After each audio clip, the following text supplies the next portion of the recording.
అక్కడ బోర్డు పైన రాస్తుంది ఏంటో చదివారో మీరు జాగ్రత్తగా. War is not the answer. ఒక చిన్న ఏమడిగిందండి, సారీ అని అడగమన్నదంటే ఒక చిన్న సారీతో పోయేది 2 కార్లు ఢామ్ ఢీమ్ అని గుద్దుకొని మొత్తం నాశనం చేసుకున్నాడు. క్రోధము, గర్వము ఇవి మంచి లక్షణాలే కాదండి మనకి.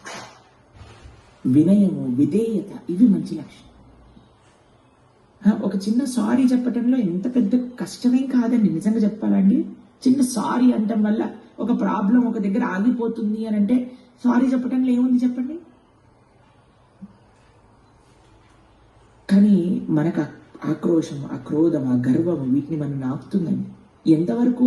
ఎంతవరకు గర్వము, ఆ క్రోధము మనల్ని పాడు చేస్తుంది అని అంటే ధర్మాన్ని ఆచరించే వాళ్ళని దూషించటానికి కూడా మనం ఆపట్లేదు. ధర్మాన్ని వినటము, వినయంగా కూర్చొని, అరే నీకు ప్రశ్న ఉండటం తప్పు కాదయ్యా, దాని యొక్క సమాధానం కూడా ఎవరి దగ్గర నుంచి తెలుసుకోవాలో వారి దగ్గర నుంచి తెలుసుకోవాలి.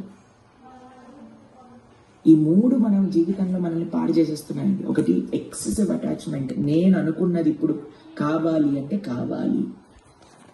2 భయం, ప్రతిదీ భయం భయం భయం భయం, అది నమ్మకం భగవంతుడి పైన ఉంటే పోతుంది. 3వది క్రోధం, ఎక్కడ లేని క్రోధం, చిన్ని విషయాలకి క్రోధం.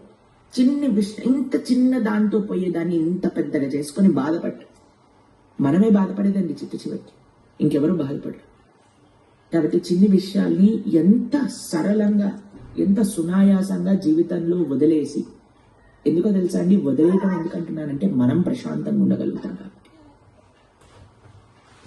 ఈ 3 వదిలేస్తే అట భగవంతుడి పట్ల జ్ఞానము అనేది సముపార్జన. ఈ 3 వదిలేసి భగవంతుడి గురించి వింటే, ఆధ్యాత్మిక జ్ఞానాన్ని తెలుసుకుంటే అప్పుడు భగవంతుడి పట్ల ప్రేమ పొందే అవకాశం ఉన్నదట.